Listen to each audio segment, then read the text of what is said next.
Malinis na malinis to. Ito ngayon, ito ngayon siya, punong-puno ng langgam, maraming itlog, 100,000 of eggs ng langgam niya. Tapos ito, punong-puno talaga. Grabe. Yay. Ayan. Dami itlog. Binuksan ko to kasi gagawin ko yung halaman ko pa dahil masyado ng makapal yung mga mga sanga-sanga. Sobra na, parang kailangan na talagang gupitan. 5 months ko na rin silang dinaalagaan, kaya ngayon tudutuduhin ko na habang nandito ako. At syempre nandito na talaga ako, alagaan ko sila. Ang daming itlog, libo-libo yata to, parang asukan na eh. Oh. Pero sabi nila swerte raw yung itim na langgam. Sana magdilang anghel nga ako. Yung palaging naririnig ko, kapag may umakyat sa inyo ng itim na langgam, umanda na raw ako dahil sa daming pirang papasok sa bahay ko. Sana nga totoo yung mga kasabihan na iyon. Pero ang dami talaga.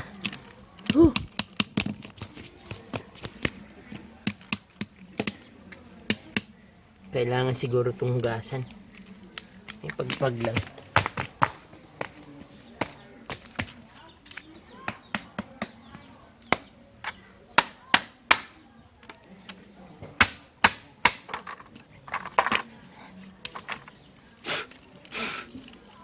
Ang dami. Mayroon kaya itong butas sa loob? Bakit hindi nawawala?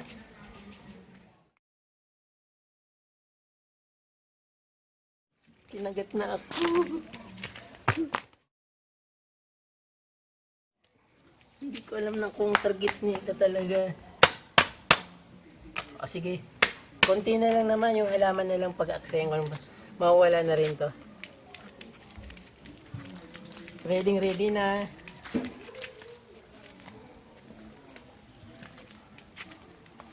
Ito. Napakakapal ng sobrang kinapal ng halaman ko. Kailangan ko talagang linisin. Saka uso dito mga kobra. Baka pasukin yung maliit kong kubo. Simulan ko na maglinis ng aking garden ulit. 5 months ko na itong hindi nakasikaso, kaya ito, pag-aksayan ko na naman siya ng panahon para bumalik sa ang dami langgam. Nasa ko na yata, nasa brief ko na yata may langgam eh. Sige, putulan ko na to. Sobra. Ay.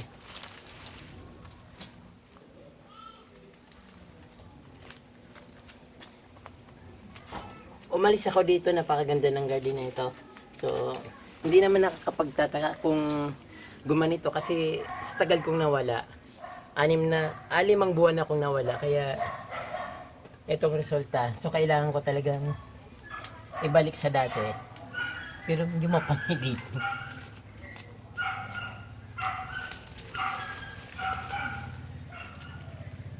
Ayan, masyadong napuno.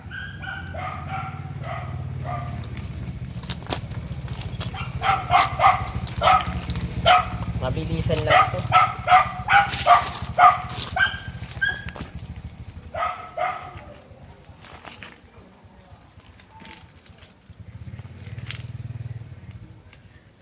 So sayang nito, ang ganda-ganda na sana. Siguro kung inano ko siya pang hanging garden, siguro okay ito. Kaso nilapag ko lang siya. Ito gumapang sa sa lupa. Nagtalo na yung dalawang halaman dito.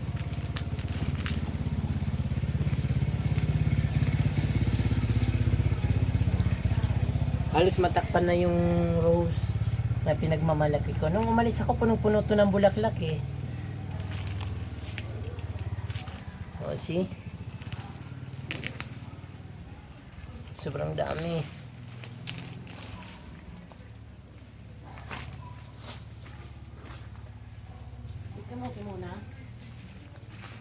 Malaman na baga.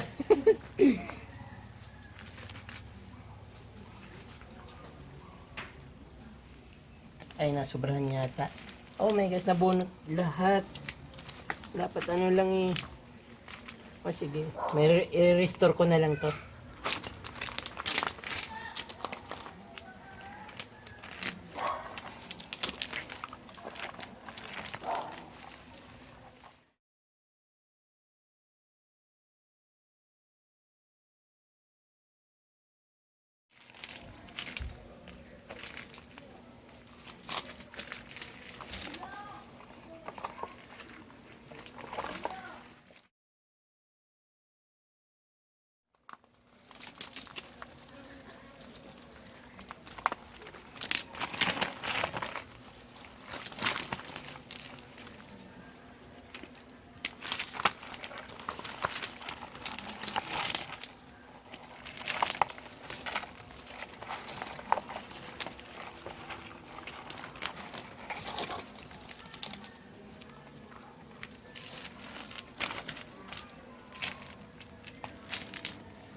Eto guys, actually ito yan eh.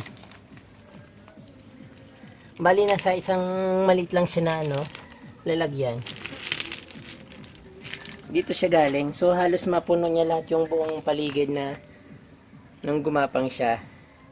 So kailangan talagang hindi dapat talaga siya iniiwanan. Dapat talaga pag mag-alaga ka ng halaman, dapat talagang papanindigan mo na alagaan mo siya para mananatili siyang maganda. Ito. Naku, ang dami na palang mga natanggal ko.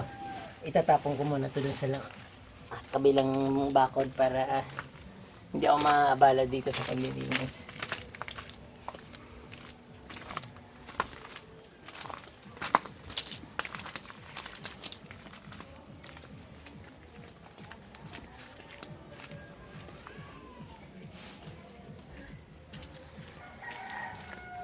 Nakapagod pala. Sobrang tagal ko kasi hindi nakauwi.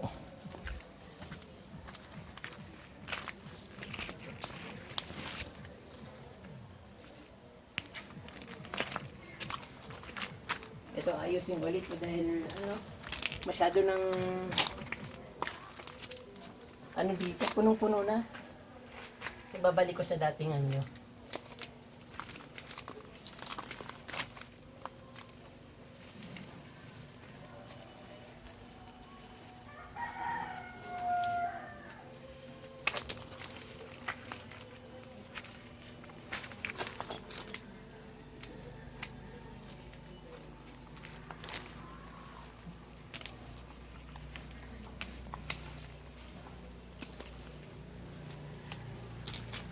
Ito guys, mayroon pala akong orchids dito na napakaganda. Ito local to sa amin. Wild orchids. Actually, isang araw lang siya namumulaklak. Yung hinintay mong ilang buwan na mamulaklak, tapos isang araw lang mawawala na. So mamayang hapon, bulok na ito. Kaninang umaga lang siya umusbong. Kaya asahan ko na bukas wala na to. Or mamayang gabi, wala na siya. Mayroon din ako ditong white caladium sa akin. Caladium ang tawag dito. White caladium. Tinanim ko siya. Galing siya dun sa malalayong lugar. Tapos ito, red caladium. So hindi ko pa masyadong nalilinis. Mamaya lilinisin ko. Ito yung bird of paradise na tinatawag. Bird of paradise. Oh, tingnan nyo. Ganda, di ba? Ito naman ang aking Boston fir na local. Parang wild siya, masyado na siyang lumaki. So actually, tinanim ko siya sa niyog na pinutol. Galing siya sa guba, tapos itinanim ko siya sa niyog na pinutol. So inaasahan ko na gaganda siya. Ito na siya ngayon. After 5 months nang bumalik ako dito, maganda na siya. Then ito naman, itong mga halaman ko dito. So paputulin ko na rin kasi kumalat siya eh. Dapat nandyan lang siya sa gitna. So dapat puputulin ko yun nandito para maibalik ko siya sa maibabalik ko siya sa gitna yung mga pula-pula na yan. Para bumalik ulit yung kanyang kagandahan.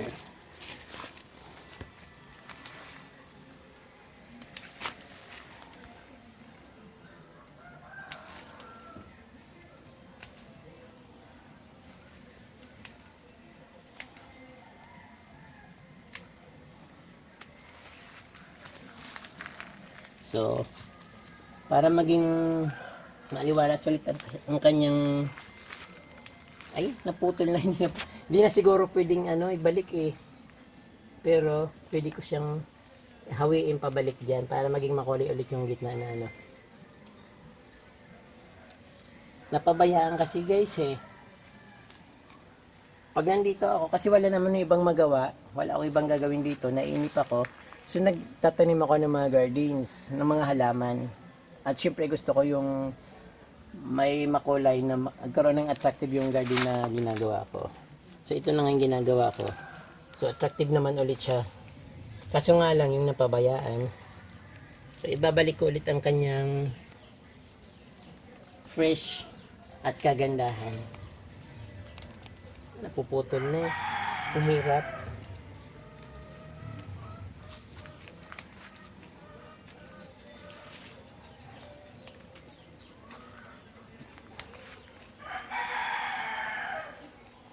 Dapat talaga binabantayan. So hindi na siguro to babalik. Siguro kailangan putulin ko talaga yung kung saan naman siyang sasanga ulit. Kasi nagkalat na siya dito eh. Pag pinabayaan ko na kumalat lang. So hindi siya magaganda kasi nagtatalo yung green saka yung pula. Yan.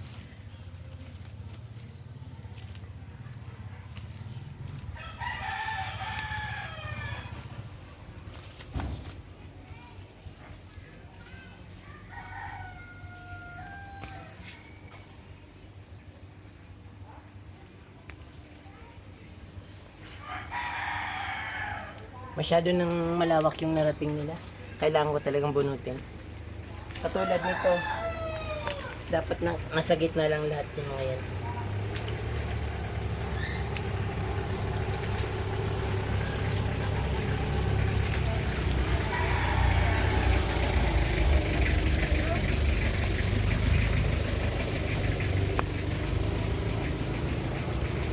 Kailangan may balik ko yung dating aura niya. Itutusok. Actually guys, itong halaman na to napakatibay, hindi to namamatay kahit isabit mo lang sa puno, sa sanga ng puno. Kusa siyang sasanga at mabubuhay. Hindi ko alam kung anong pangalan nito. Tingnan mo sa likod niya is violet. Tapos dito sa labas, sa harap niya silver green with violet din. So maganda siyang pang, I think, hanging garden. Kasi meron din ako doon sa kawayan, nilagay ko.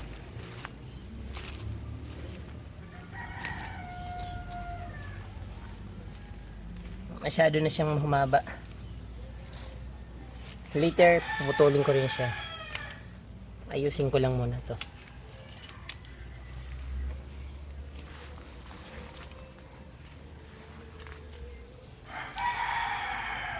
Ayan.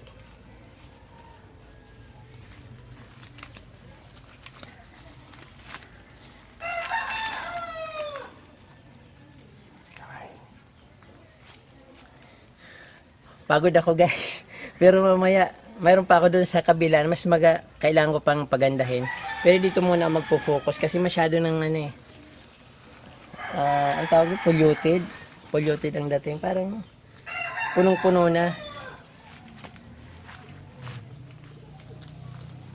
So bitter na putulin ko talaga. Masyado na eh.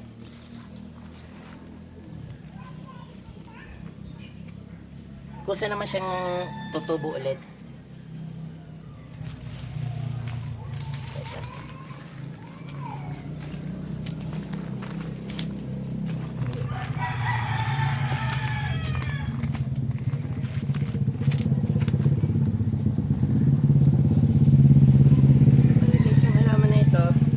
Nagiging kulay pula kapag nainitan. Pero pag ganito malilim palagi, kulay green din siya. Pero once na nainitan siya, nagiging pula. Kaya maganda rin siyang pang decoration. Halimbawa sa mga gilid-gilid ng garden nyo. Pwede rin siyang pa-circle. Para ma-design mo kung anong gusto mo. So the best itong halaman. Pang decoration. Pero hindi siya maganda sa loob ng bahay siguro. Maganda lang pang decor sa mga sa garden.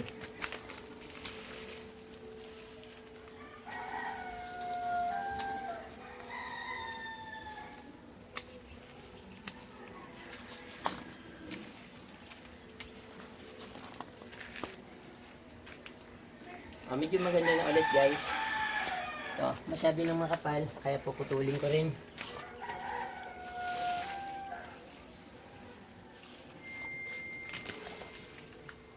Ito, yung bulaklak nito, hindi ko alam kung anong pangalan nito.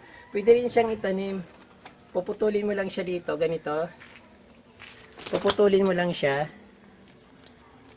Like this. Ayan. Ito, pwede na siyang itanim. Halaman na ulit siya. Ganun na rin. Namumulak-lak siya ng kulay blue. Ay, kulay dilaw. Mas marami ako nakikita nito sa Tagaytay eh. Ayan, pwede na ulit siyang pananim. Pero sobrang dami ko na nito doon sa gilid. Sa kabilang gilid. Kaya siguro itatapon ko na lang. Overcrowded na pala siya masyado.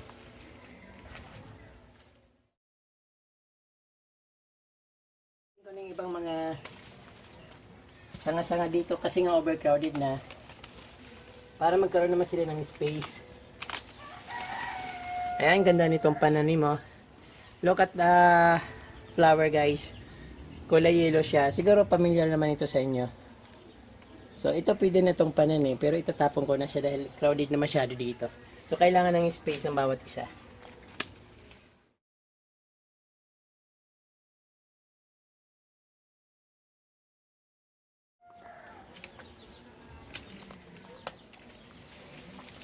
Madali naman siyang mamulaklak. Kaya okay lang na maputol yung iba.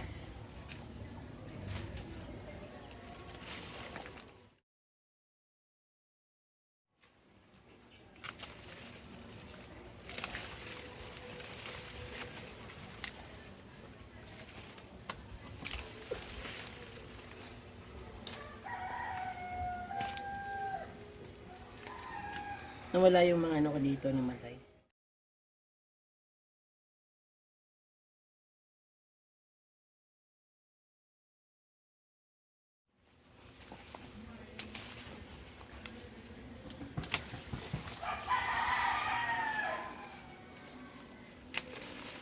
Ay, sobrang dami na guys.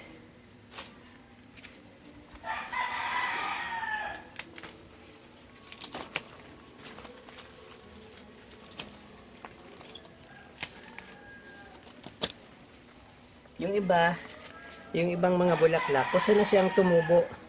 Pag hinayaan mo kasing nakababa lang, kusa siya nga tutubo. Basta nadikit siya sa lupa, tutubo siya automatic. Ito naman, Diyos ko, ang ganda-ganda nito oh. Natanggal na yung mga kulay purple. Nagkawalaan na. So kailangan i-replant ulit to. Oh, natanggal na 'yo. Sayang, maganda to eh. Ito naman kolyos. Dami nito, masyado ng crowded.